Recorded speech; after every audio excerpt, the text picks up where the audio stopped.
Just a quick heads up before we start. On Sandwiched, we talk honestly about life, loss, and caregiving. That means conversations may touch on topics such as death and grief. We invite you to listen with care, and please do step away if you need to. Welcome to another episode of Sandwiched. I'm Paul Richardson, your host. Well, we're coming to the close of season 1 of Sandwich Podcast. And today, I'm excited to welcome Lauren Howard. Lauren, I'm especially grateful to have you here today. This season, we've explored how caregiving shows up in places people don't always expect. In our careers, as leaders, parenting, and even more deeply in our identity. And your story really lives into that intersection. Thank you for joining me today. Before we get started, Lauren, tell us a little about yourself. Well, thank you so much for having me. I'm Lauren Howard. I go by L2. You can call me either. My dad always used to say you can call him anything but late for dinner, and that probably still tracks. I am the CEO of LB Health. We are affirming mental health or neuro-affirming mental health practice. We have a lot of focus on individuals who identify as neurodivergent or who are trying to figure out if they're neurodivergent, though that's not by any means the only population we serve. We are trying to make historically almost impossible to access services much more accessible, and also creating service lines that have never existed before for adult populations and especially adult employed populations. And so that is what I wake up and worry about every single day. It's what I go to sleep worrying about every single day.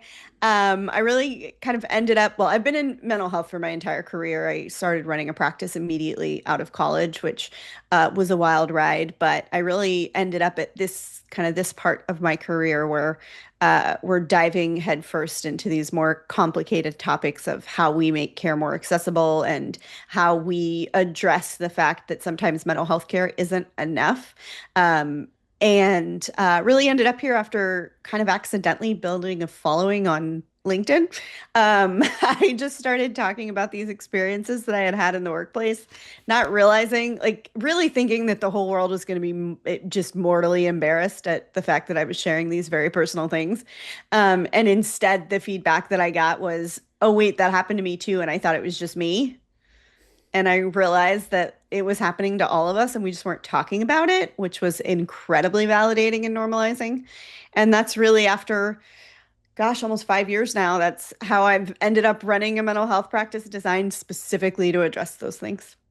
Well, that's fantastic. And, to your point, founder to founder, I think that our lives in building companies and as entrepreneurs, it's very much how we wake up and how we go to bed, or lack thereof, when it's the 3:15 in the morning, right? And it's like, how am I going to solve this problem?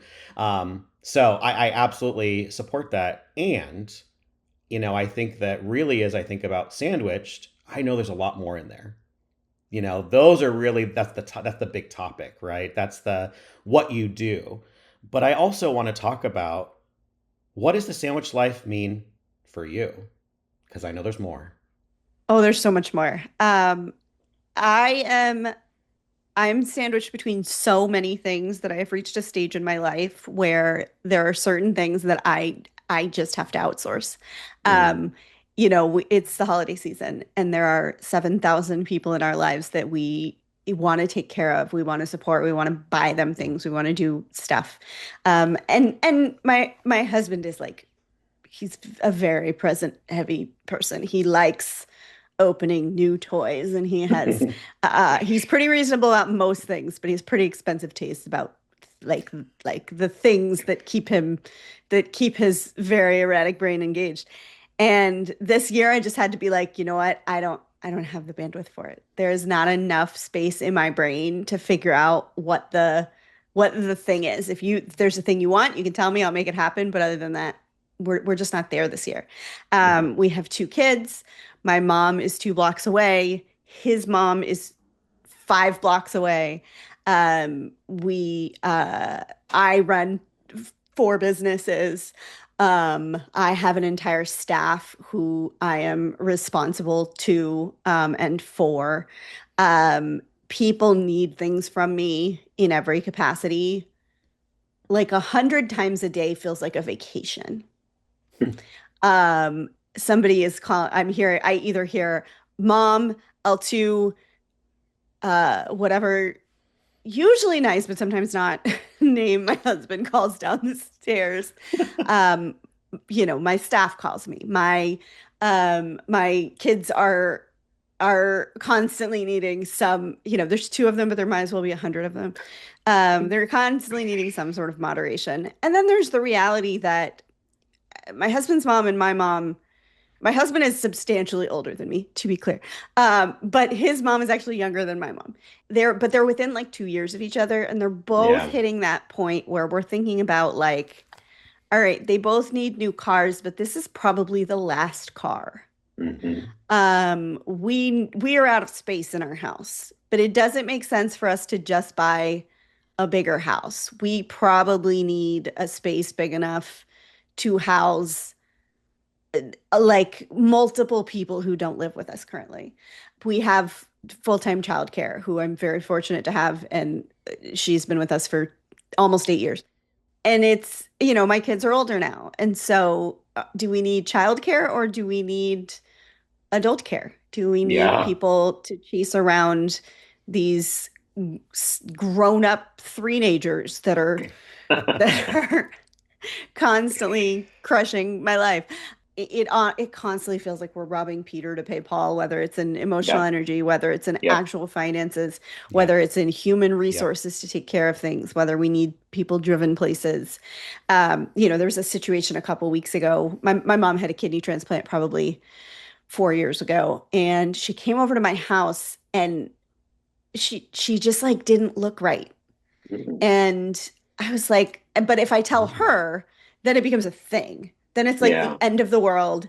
And I wasn't going to tell her until I Yeah. knew it was a thing. Now, all of a sudden, on top of the 4,000 other things I have to do, including managing her just general day-to-day drama, I also have to call her doctors.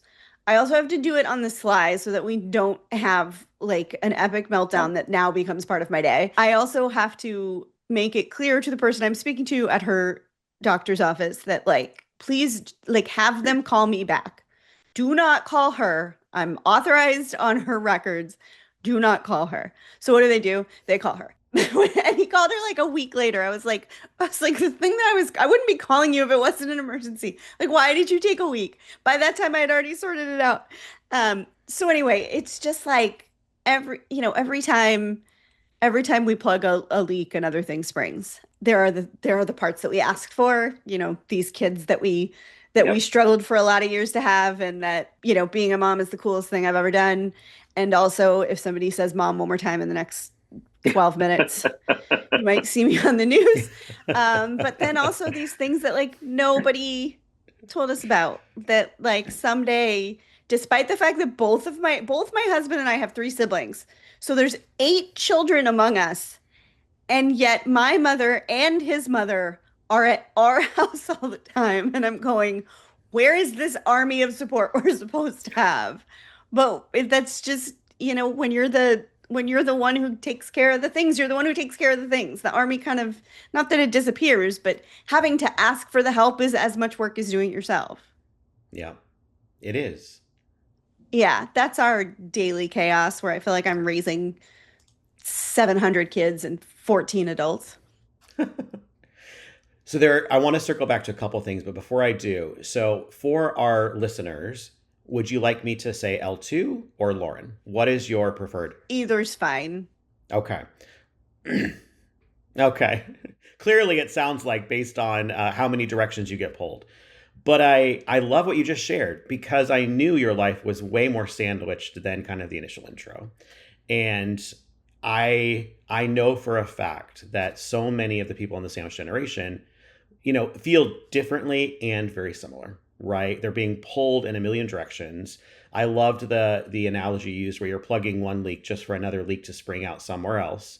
I think that for me personally, especially as I entered my 40s a couple years ago, I had this thought about that life, what it would look like, maybe middle life or later life.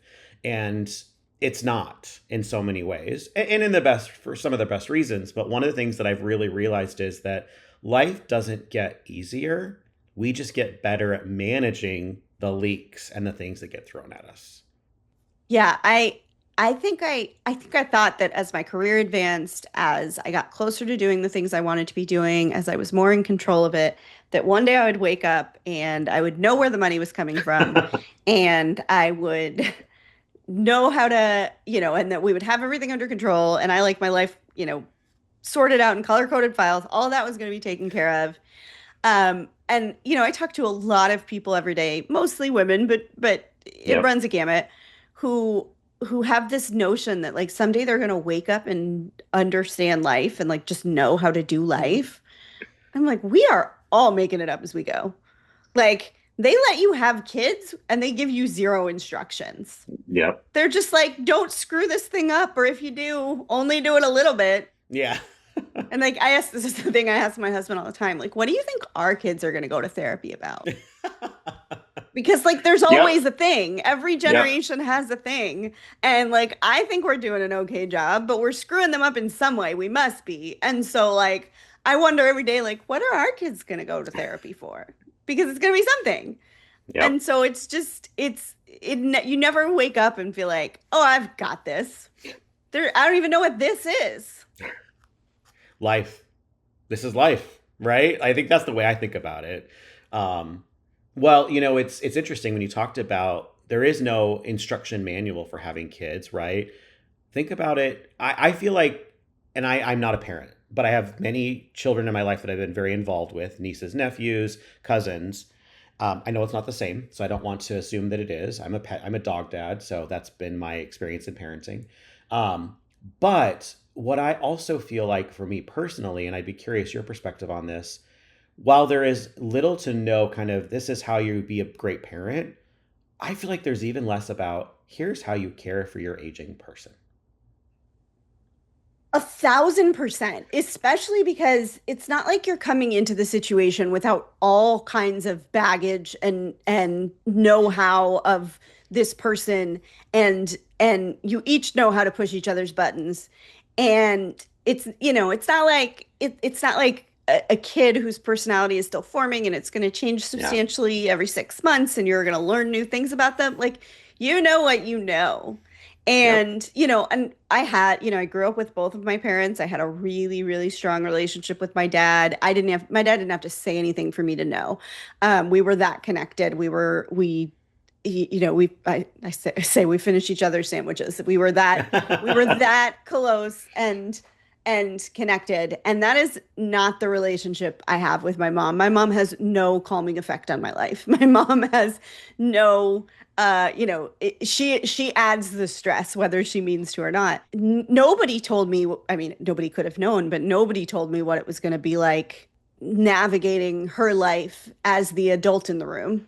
And then nobody certainly told me, and who could have, what it was going to be like to navigate the world as a whole, or her world as a whole, without my dad there as a balancing force. Yeah. Because I thought I was pretty clear on how much nonsense my dad mitigated in that relationship, and I didn't even know the beginning of it. It is wilder than I ever could have imagined. And there are days where I just sit back and go like, why is this so difficult now? This was like, it was always frustrating, but this is like insurmountably difficult now. And I realize that like the person who shouldered the majority of that emotional burden for 40 years isn't here anymore. Yeah. And that's a part of figuring out who your parent is without the other half of, if you had the, I don't know if it was fortune because they didn't like each other very much, but if you had the experience, let's say, of growing up in a house with two parents who were both Hmm. there the whole time, whether they liked each other or not, because very honestly, mine didn't like each other most of the time, it is very easy to assume that you know everything about either one of them. And the reality is, and this could actually be the case with my husband. We've been together 15 years now. There might be things about myself that I don't even know about when Yeah. he's not present. And so figuring out how to manage my mother without just absolutely losing what's left of my marbles, without the person who, you know, used to keep her in line has been an experience, one that I don't think anybody could have predicted, but certainly nobody prepared me for. Yeah. Well, and also too, I mean, I have no idea, right? I don't know your father, but I can put myself in his shoes and imagine if I was in his shoes, what would I even be able to tell you about if you were seeing you as someone stepping in to help with your mom's aging? Like, are there even tools he could have offered you? I don't know. Maybe there were. But to that point, the way he would work and navigate the journey with his spouse versus you as a mother-daughter relationship, it's not the same. It's not the same at all. It's additionally complicated, maybe in a good way, by the fact that my dad was a psychiatrist, and Hmm. so there's the side of it where he would take a step back and be able to look at it not really from a professional perspective, but as a removed observer who Yeah. has knowledge of this subject. But then there was also the fact that being a psychiatrist probably made it worse, like a lot worse. And I don't know if you know this, and I say this as somebody who employs a lot of psychiatrists, adores every single one of them, has had great professional and personal experiences with psychiatrists. They are all bonkers. Yeah. They hold a lot of weight. There's a lot that they have to hold. There's parts of it that complicate it. There's parts of it that maybe are even more straightforward than I realized because we did have this very complicating effect. But honestly, to be completely honest, once my dad was gone, the and these parts of my mom's personality that had always been there, but I think very much were buffered by his existence, started coming out. It it wasn't that many years between him passing away and all of us really kind of losing our last ounce of tolerance for it and saying either go get help or we're not here to support you anymore. Yep. And that happened a lot faster than I thought it would. I knew at some point, my dad actually used to say that. My dad, when he would complain, would say, like, her kids are not going to come see her. I'm never going to see my grandkids because she's so divisive. And that actually, for a while, that was a thing Yeah. because she had stuff she had to sort out. Hmm. And despite the fact that she probably needed me as a stabilizing force and, somebody to help her navigate these years, I had to make a decision for my family, and it was not that. Yep. And so there was an aspect of the people around her not having we weren't married to her. Yep. We moved on. We have families. We have lives of our own. We didn't have to rely on her for anything. And it got to a point where she was either going to get help and figure out her issues, or we weren't going to be there to help anymore. And that happened a lot faster than I thought it would. And she actually corrected a lot faster than I thought she did, or than I thought she would. Even though there are still times that I'm like, this might be a show. I don't know if Yeah. this is real, but at least she Yeah. knows to Yep. put on the Yep. show, and Yep. that's a gross improvement Yeah. over where we were 5 years ago. Yeah. As someone who, I've shared in other episodes that my mom lives with mental illness, and I've been a caregiver since I was very young as she was navigating her mental health and many institutionalizations. I have younger sisters, right? I mean, I was a primary caregiver most of my life, more of my life than not. And over the last few years, it's been a lot of boundary work.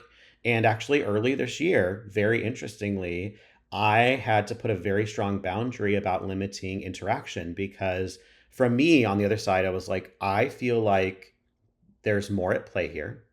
And I think you need more support than I can provide. And you keep saying that's not the case. So we need to take essentially a timeout. I love you. You're an adult. I have to believe you know yourself better than I know you. But for me, it's becoming triggering and it's too much. So let's take a timeout for a few months. I'm here via text for an emergency, but aside from that, like I don't want to talk right now.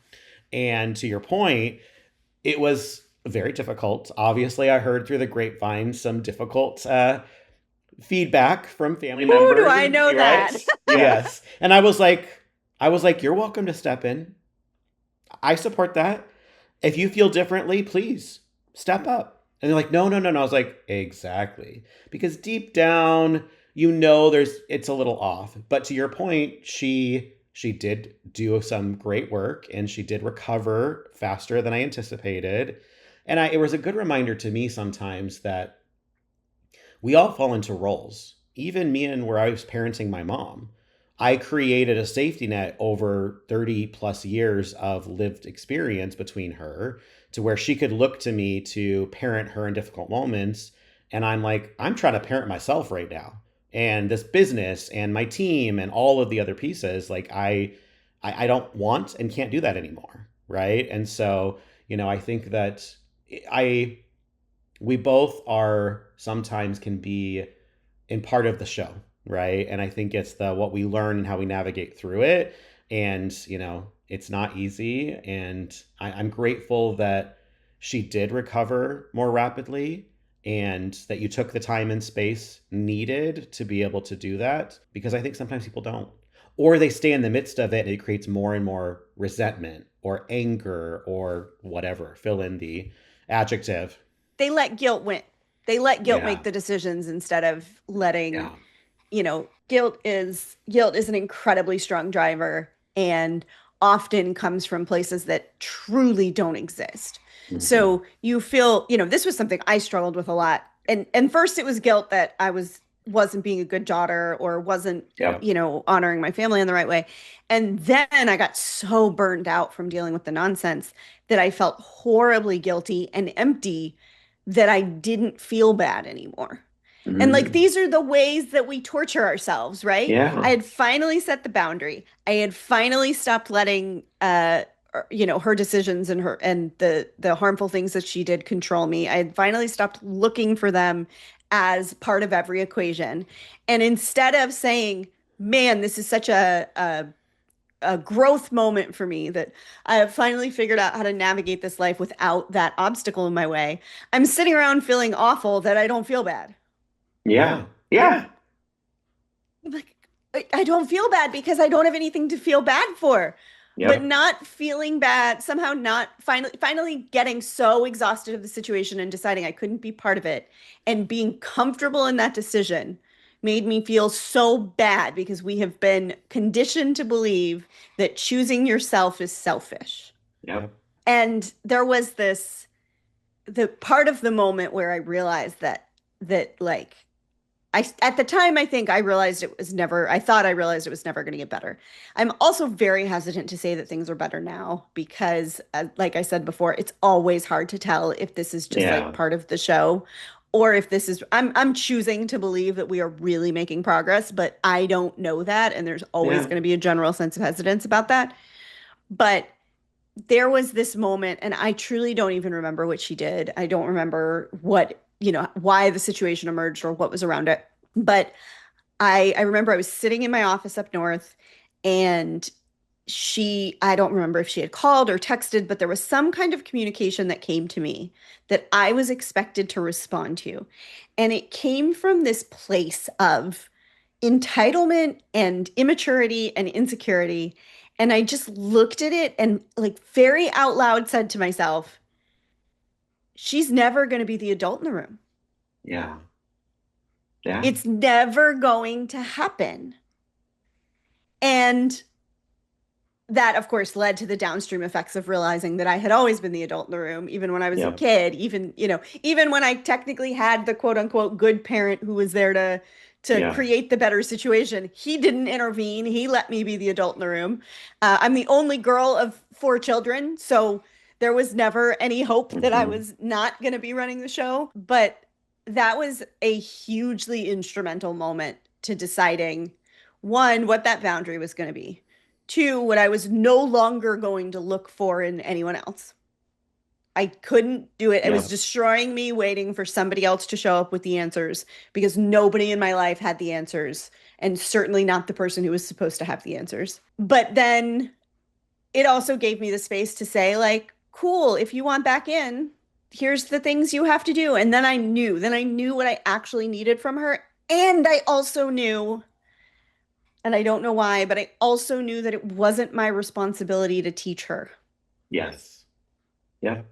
She had lots of people around her, lots of really good medical care, lots of support of people who could teach her ways to be a functioning adult, who could live within an ecosystem or an environment or a relationship. And I didn't have to teach her how to be kind to me. Yeah. I didn't have to do that work for her. And then it was a waiting game. It even took a very large blow up. And we're not really a blow up family, but it took a very large blow up even after that. But from that blow up, all of my siblings and I, for probably the first time that I recall in our adult lives, everything just clicked into place and we were like all on the same page about it. We didn't even have to talk about it. We just were all on the same page about it. And all of a sudden, instead of having the different pieces that she could go after, she was looking at a wall. Yeah. There was no nuance. There was no room for anything else. And from that wall, from the fact that if she contacted one of us directly, we were copying in all the other three, and she had to respond to all three of us, well, it really was three of us, but or if she would call, we would say, if she would call, it would go to the group text, and I would say, "You just called me. Can you say why in this?" And she would say, "Why can't I just talk to my daughter?" And I would say, "Well, for reasons that have been well established. This is not new information." But from that moment, that really was like rock bottom, and knock on wood when I say this, because Lord knows when it's going to change. But I really have seen a very, not even slow, a very deliberate rebuilding, so that now she's kind of starting to build individual relationships again, and it's been much less. I don't dread like Christmas anymore just because I know she's gonna be there. This episode of Sandwich is brought to you by Tumbleweed. If you've ever felt like caregiving is overwhelming, trying to manage all the paperwork, decisions, and emotions all at once, that's exactly why Tumbleweed was built.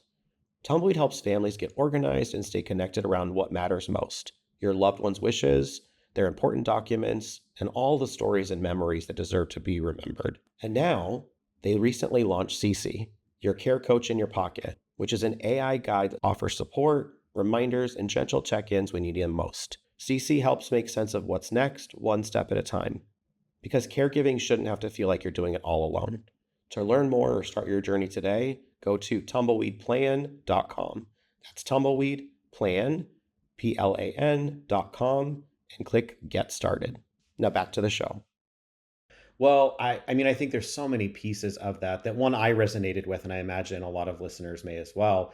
But there's a few things I wanted to kind of chat through. One is, I'm so glad that you and your siblings had that moment of alignment, right? Where it's like all of us are like, we're aligned, we are the wall, we're going to stand firm together.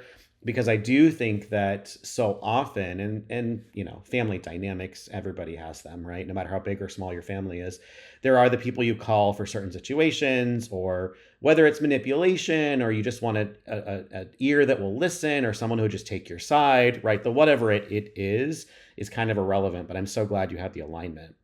And I think the other thing I heard too was when you talked about the situation and that moment for you, where what I heard was it was acceptance of reality. This is who she is. I am who I am.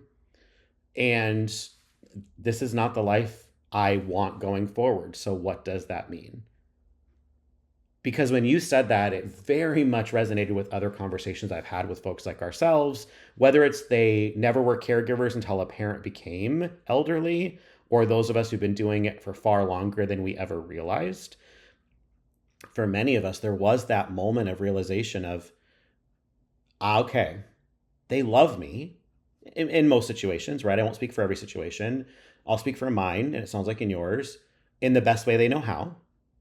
I didn't get the tools and the support and the love or nurturing that I needed. Okay, I can fight this and try and demand something from someone that clearly cannot give me what I need. So what are my options? And I remember the moment I had that acceptance as well. It was like, okay, so find that somewhere else. That was kind of my response to myself.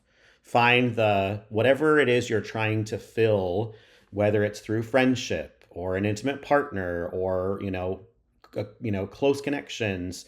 I think that really kind of the acceptance and the realization and the boundary work was really some of the things that came through. And I'm so grateful that you and your siblings had that moment of alignment, because I don't know that that happens in every dynamic. I never expected it in ours. And I say that as like, we have always been very open and communicative about the realities of that situation. It's not like we didn't all always agree. It was just, we had different approaches to how we dealt with it, in that one of my brother's solution is to scream at everything.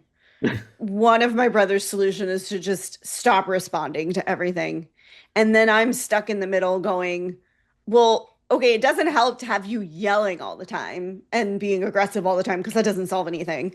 But it also doesn't help to have you completely checked out because this isn't your problem. And we do have a fourth sibling who has a situation all his own. So I don't want it to appear like I'm not including him in this conversation, but it wasn't, he isn't involved in kind of the day-to-day management of this human. It wasn't even necessarily that our perspective had changed or our response styles had changed, as much as we were all on the same page about what level of effort and emotion we were going to give this going forward.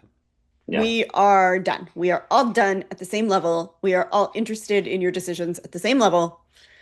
And we have all committed to each other that we are going to be involved at the same level, and that nothing that happens between you and one other is going to be a secret. We don't have secrets anymore. We don't have, we don't keep each other's secrets. We'll keep secrets from you because that's safety. But we don't keep secrets anymore. It was almost, not saying that I'm the paragon of virtue in this situation, because I had plenty of screaming matches with my mother and usually other people about my mother. But it was like my youngest brother was up here all the time, like a bomb ready to explode. And my oldest brother was down here and was completely uninterested until somebody pushed the right button, and then he was here, and you're like, oh God, that's nuclear. And then I'm in the middle going like, can someone just help? Yeah. Can someone just give me like a little bit of not this and not this? And so we all just kind of, I don't even think we level set to where I was, but we all just level set, and that was it. That was all we got. That was it. That, for the first time, actually seemed to make some progress. And I say this as, this is not an issue that started with us. In fact, I remember my dad on many occasions basically parroting the exact same types of situations that had happened with her very, very large extended family. Her mom was the baby of 13. Oh, wow. 13 that we know of, I should say. Okay. And so that was a huge family. She should have been surrounded by her family all the time, because they all really were in the same area. And she never was. And what kind of came out through the years was that it was always this thing. It was always these problems. Finally, years after the fact, the brick wall is what really made a difference. But it was actually the least effort that any of us had ever put in. It wasn't about being involved. In fact, it was about completely being uninvolved. Yeah. Sometimes the most counterintuitive step is the most effective. So, Lauren, you've shared you have 3 brothers, and even with your father, who, had, because you've used the term, but essentially managed your mom for 40 years and managed her life, I'll frame it that way. I'm kind of curious, because you talked earlier about, in your situation, you work with a lot of women like you in the space I'm in, right? In the aging, caregiving, even the people who step up in loss and end of life are most often women. Do you feel like in your family, even there was an expectation? Well, Lauren's the girl. So we're Jewish, and I'm married to a Catholic guy, which 15 years in is still so weird. Like the number of just very performative things that Catholics do that are baffling to Jewish people is beyond me. But anyway, I don't know if this is a specifically Jewish thing, but I've heard Jewish people say it a lot, and I hate it. It drives me crazy. But there was this idea that a son is a son until he gets a wife, a daughter's a daughter for the rest of her life. Oh. I remember the last time I heard her say it was a long time ago now, but it was there was a bunch of her friends over, and it was the first time that I was old enough to hear it and realize that it wasn't just a cute throwaway. Yeah. They very much expected that I was going to forego things that I wanted in my life because because I was a girl, had a responsibility to care for them. And I just remember being like, you have 4 children.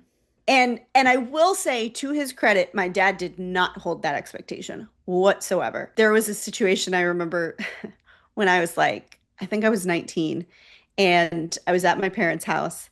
There was some sort of party. I don't remember the whole details of it, but I remember my mom and a bunch of her friends I had just graduated. Actually, so I must have been a little older. I was probably 22. I had just graduated college, and one of her friends looked at me in front of her and said, "So are you going to get married now?" And I kind of was like, "Am I going to what? Why would I do that?" And I had a boy. I mean, my current husband was my boyfriend at the time. They said, "Well, that's what you do after college, right? Because you need your husband to support you." Like, literally. And my mother's standing there and she's going, "Yeah, exactly. That's what everybody does. You get married now so your husband can pay your bills." And I was like, and I remember not having a particularly protracted reaction to it and just being like, "Wow, old people are a trip." And my dad, who was 10 years older than my mom, also older than 70 at the time, also legally blind. Important to remember. I just remember seeing him fly out of the room faster than I had ever seen him move and go into his bedroom. And my phone pings, and I look down at it, and it's my dad, who had managed to text me, which, again, pretty impressive, and said, "Come in here now." And so I was like, okay. So I walk into his bedroom, and he's standing there, and he goes, "You will make your own damn money." Mm-hmm. And I went, "Right, that was never an option." And he goes, "I don't care what those clucking hens say. You are going to make your own money." And I was like, "Oh, that was always the plan." And he goes, "Okay, we're done here." And I was like, "Okay, fine." But that's what it was like growing up in my house. Is I would get these very progressive femme-centric notions, of which I could talk about for days and days and days, from my dad. Mm-hmm.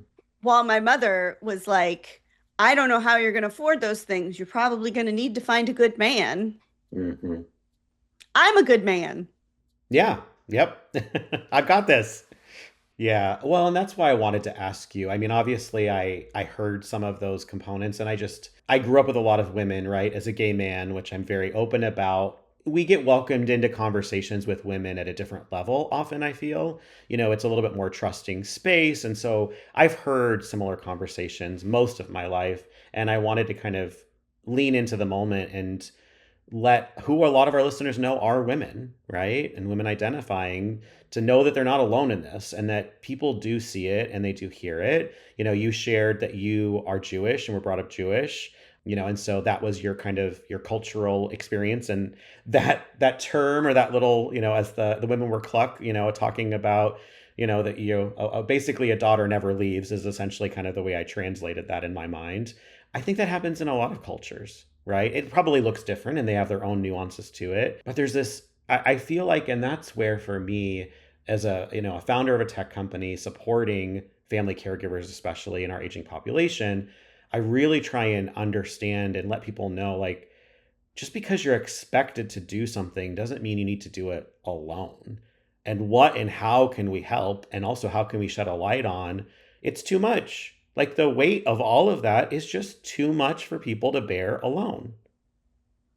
Well, and I think there's this aspect of it that I don't think we push on enough as a society. And this is not just caregivers, but I see it a lot in these spaces that are heavily occupied by caregivers. And this is my biggest pet peeve in any industry. You see it a lot in healthcare, and you see it if people knew how often it happened in healthcare, they would be further mortified by our healthcare setup. But there's this idea that you have to because it's the way it's always been done. Mhm.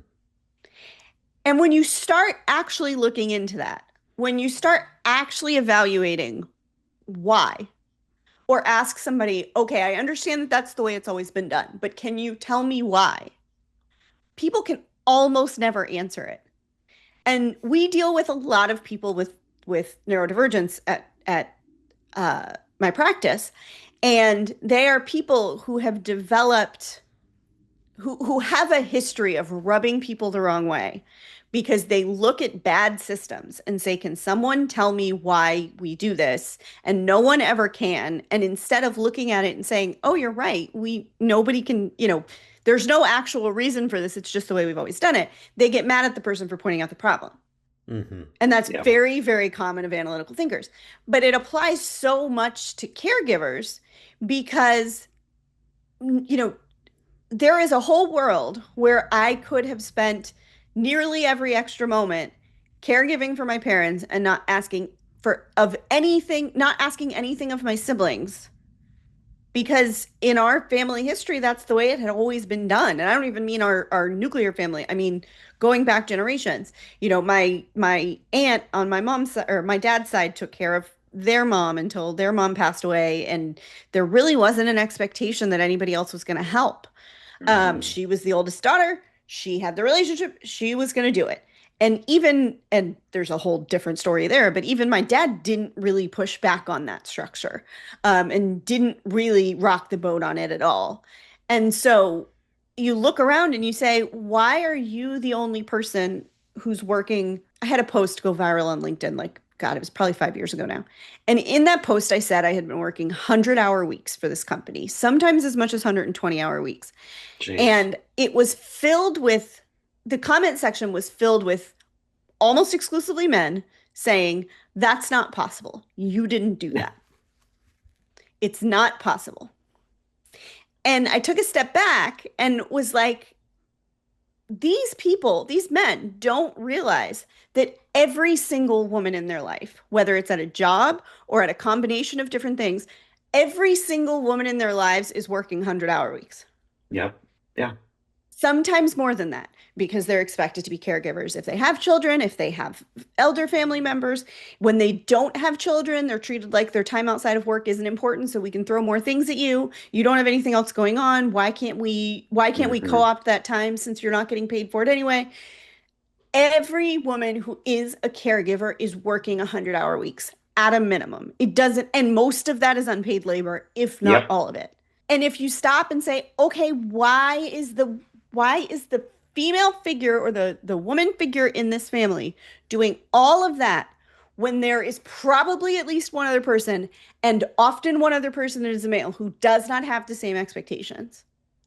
And no one can ever give you an answer. And the real answer, when you get down to it, is because that's the way we've always done it.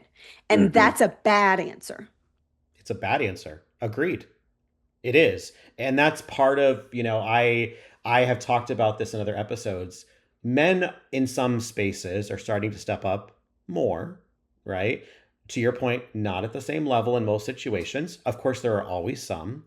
And I've been looking at it because can be analytical and I'm a researcher. That's kind of the way my mind generally works, especially in things like that. And so far what I'm finding is it is a little bit cultural in some situations where men show up more. So when we're looking at societies where it's more collectivistic, right, where it's more about the society as a whole, it's not as focused on individualism and individualistic, there are more often men that are stepping up. So if I speak about some of the, Asian cultures, Native American culture, we see that a little bit more so far. But the reality is, if 1 in 4 adults are caring for an aging person or an adult with disabilities, that's 25% of our population. More of us men are going to have to step up and going to continue to step up because we have not hit the tipping point of our aging population.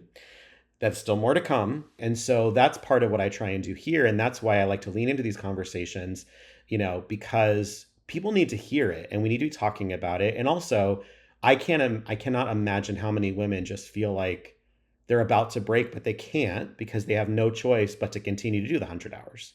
Yeah, and I will also add another monkey wrench to that, because I think a lot of existing as a woman includes accepting less than what you deserve, and Yeah. not expecting other people to rise to the occasion. And so I just want to demonstrate how incredibly not that things can be. So I said it, I've been with my husband for 15 years. He had never had a particularly close relationship with his mother. Or I'm sorry, not with his mother. He and his mother are connected at the hip, but with my mother, it's not like they were best friends or anything. But he has, without me asking, without me saying that this was what I needed, I would have asked this of him, because I know how tenuous dealing with my mother can be. He does 90% of that work. Mm. He goes to her house to fix things. He answers when she calls. He handles whatever comes up. He knows when it's the right time to ignore her. He asks me to jump in when there's like, he doesn't have access to a bank account or something like that. Mhm. Yep. Now, my husband has a really good setup. He does. He gets to live a really good life on the, I won't say on the back of, but I facilitate an excellent life for him. But also, I have never once asked him to step in and take over some of these more maternal aspects of our existence. But he saw a need. He knew that I was maxed out and unable to give it the attention that it needed. And I have only had to think about it, when we are exceeding the capacity of something that he can just deal with without me thinking about it. And this man could bring me flowers and expensive jewelry every single day, and it would not matter as much as I don't have to worry about what's happening at my mom's house. Yep. I get involved when there's a medical thing. I get involved when there's a money thing because I manage all of her finances. But other than that, he takes care of it. Not because I asked him to, but because he has no concept of something that is too feminine for him to do. Now, Mhm. that is greatly tempered by the fact that he was raised by his mom and his grandma, and he has 3 sisters. I have 3 brothers. He has 3 sisters, so our dynamic is weird. But there is nothing wrong with expecting that your partner will pick up the load, regardless what gender is typically assigned to that load, Yep. because you don't have the bandwidth for it, and expecting that of your partner. I didn't even expect this of him, but I think more finding somebody who will fill a gap where needed. Finding somebody who is actually going to be a partner, because that's what a partner is. Yep. One, makes this 1,000 times more manageable, but 2, is not an unreasonable thing to ask for. It's not an unreasonable thing to hold out for. You don't have to partner up with this guy that has no intention, and I'm using very, reductive, very heteronormative language, which is not the intent, but you don't have to partner up with this person who is not going to fulfill all of the parts of the partnership because you think you're being needy or having unrealistic expectations. I didn't know our washer was broken. It didn't come up because I don't use the washer very often. And I was so bad at doing the laundry. 10 years ago, this man was like, I'm just going to do the laundry. He didn't tell me. He just started doing the laundry. And I was like, he's going to screw it up. And then wild grown-up people can figure things out when they want to. And the laundry's been fine since. But that's what partnership is. And expecting that, demanding it when necessary, and understanding that if somebody wanted to fill a need, they would. That is not an unreasonable ask. And our relationship is not perfect. I want to Yeah. punch him in the throat like 40% of the time on average. And nobody can irritate me as much as he can. But when I take a step back and I look at the things that work, they work because at the end of the day, if I am overstimulated and I need somebody to figure out a complex thing that is eluding me, he will figure it out without me asking. And if he knows that my mom is a trigger for me, he will handle her before I'm triggered. And if I, in the same way, I know that like he's never going to leave the house on time, and me harassing him to get him to leave the house on time doesn't serve anybody and just makes us leave the house angry. And so that's not where I say this a lot, but the punctual spouse married to the time blind spouse or in a relationship with the time blind partner understands how people end up on Dateline. There's Yep. no question there. But that's what partnership is. It's not flowery presents and fancy things. It's me not having to deal with my mother, who is my hot button issue, and also that space giving us time to heal from years and years of really shitty stuff, so that now we're at a point where where I am more involved and I am able to be more involved because it's not so horrific for me. Well, and I think, obviously your husband isn't here, so I can't ask him. But I imagine, and, I think about my experiences with, in-laws from my own experience. And I can imagine that it probably doesn't trigger your husband quite in the same way it does you. It doesn't bother him. Yep. There was a situation where he went over there and it was in the midst of all of the things settling, and she was still kind of in this very malignant phase, and he went over there to fix something for her that was supposed to take 15 minutes. And 2 hours later, he was still there.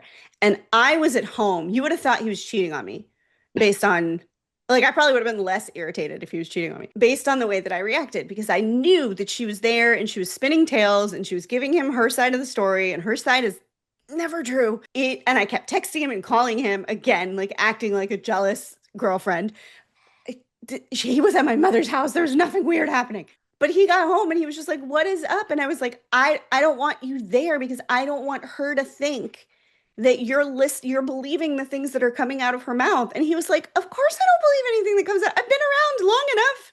He was like, "But it doesn't bother me when she runs her mouth. And if I'm fixing the drain, I'm going to just fix the drain and let her run her mouth." And so sometimes he'll come home and be like, "Your mother is ridiculous." And I'm like, "Oh, are you just figuring this out?" But it doesn't, when she's being ridiculous to him, his blood pressure doesn't go up. He laughs at it. Yeah. When she's being ridiculous to me, I'm going to end up on the news. Because your nervous system is triggered. And I think that's really what it was about and I think some of the things that I've realized recently is when I think about dividing some of the load, as you talked about, with my mom, emotional, logistical, financial, all of the components, we've talked about what are the pieces that are easier on us, are less taxing, right? And we come at it much more from like if we were a team working together in, a workplace, let's use our areas of expertise that are not draining, maybe that we enjoy doing a little bit more. Right. And I think that as we approach caregiving, not even just for aging people, but in general, in partnership and teaming up, if we can, as much as we can, find the things that are less frustrating or heavy and divide the work that way. And I think that's a little bit what you and your husband did. I kind of wanted to just lean into one. I'm so glad that you have a good partner and that you are sharing with others that it's important that we demand it and expect it and deserve it. Like we deserve to have someone who doesn't have to ask, "Oh, do you need me to do that?" They just jump in and do it. Right? And I think that's really what I heard. And so I'm very grateful and glad that you had it. And I'm also appreciative that you shared that it's not easy. And there are still times where you're like, "You're driving me nuts." Right? And I think that that's a really healthy thing to share because I don't know that all of us have experienced that. So I just wanted to kind of Thank you for that. I talk to so many women who are willing to compromise on things because they think having standards somehow makes them undesirable or difficult, or like they don't deserve their standards, right? Like they haven't earned it, or like you have to be willing to compromise in some places. And sure, there's lots of places you're going to compromise. Like I wish I had a husband who liked musicals. Like I wish that was interesting to him. My dad loved musicals. My dad and I used to go to musicals together all the time. And this man is like, oh, they're singing. I'm not interested. Or like, I wish I had a husband who liked comedies. I don't know how you don't like comedies, but he doesn't. He just doesn't find them funny. He's not, I don't know, his brain's weird. Like I wish all of those things, but like in the grand scheme of things, in the things that we have been through in our lives and the very, very tough things that we have handled, like we work around those things. Like I wish I had a husband who had less expensive tastes in things. I wish I wish that some knockoff from Amazon was enough for him for almost anything. That's not him. But also, when I have a huge project coming up and there's a logistical thing that I can't figure out, the reality is if I say something about it before I have time to blink, it's going to be figured out and then it's off my brain. And at the end of the day, that stuff matters more. So you are not it's not that you're not going to compromise, but you're going to compromise on your negotiables, which everybody has plenty. But like somebody who actually shows up as a partner, somebody who doesn't relegate you to traditional gender norms for work and performance, somebody who values the same things as you do, somebody who treats you as an equal all the time and sometimes as higher on the pedestal for a lot of reasons, like that's a person that you should wait for, and they exist. And if they don't exist in the world that you're in, you can be that person for you. You don't need somebody else just so they can disappoint you.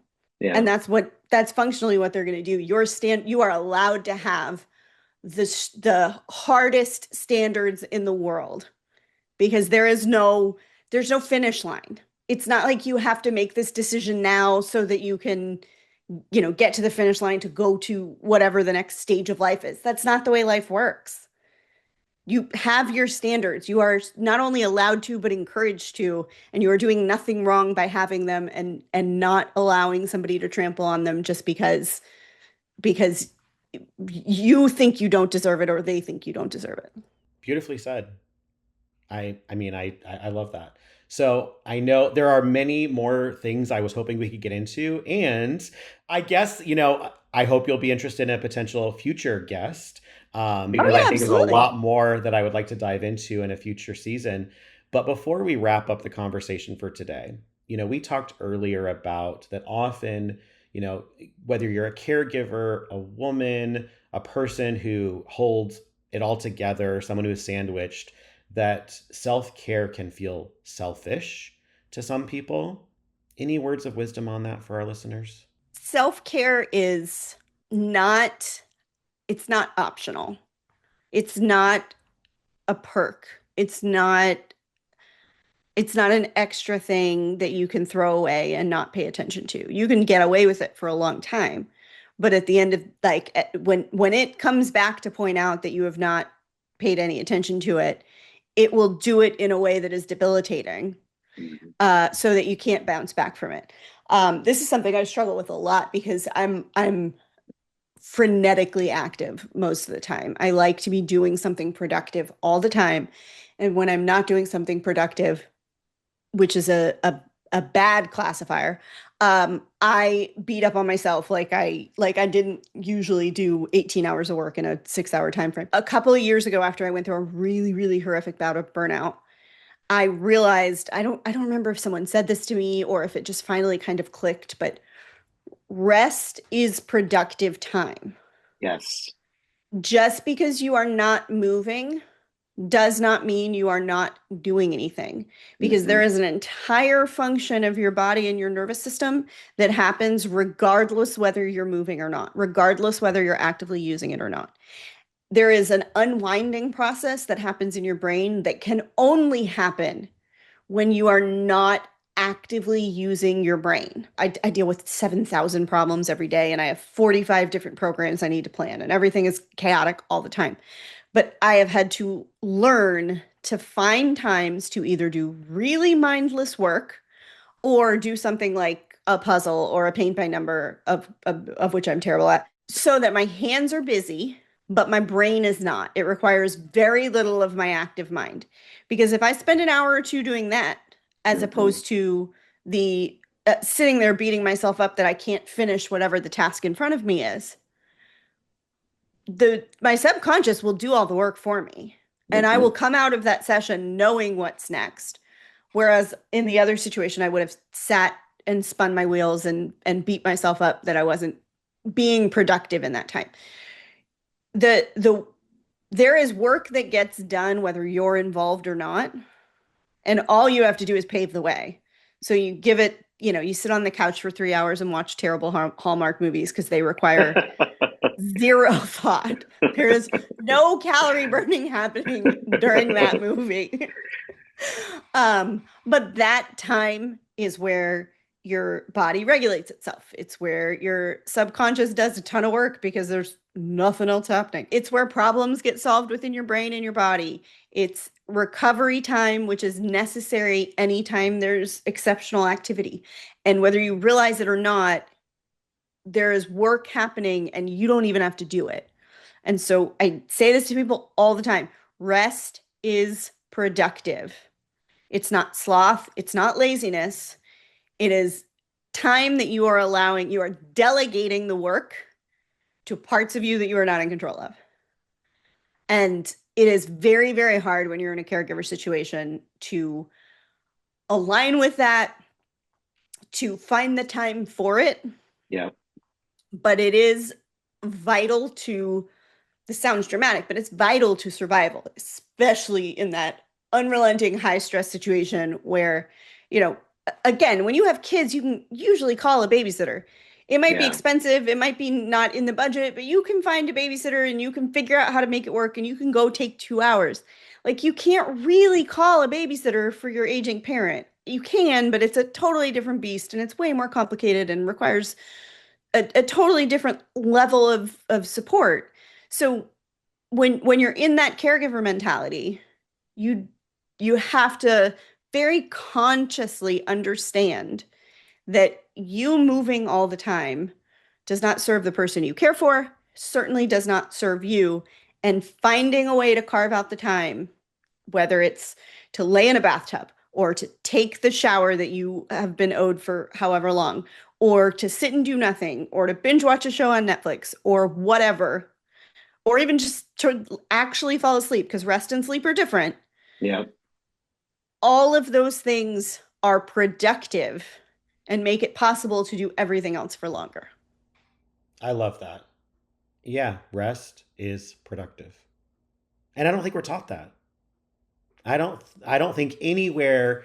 I agree with you 1,000%. I have learned that also about myself as someone who has either burnt myself out or has come to the precipice of burnout. That's not taught in school.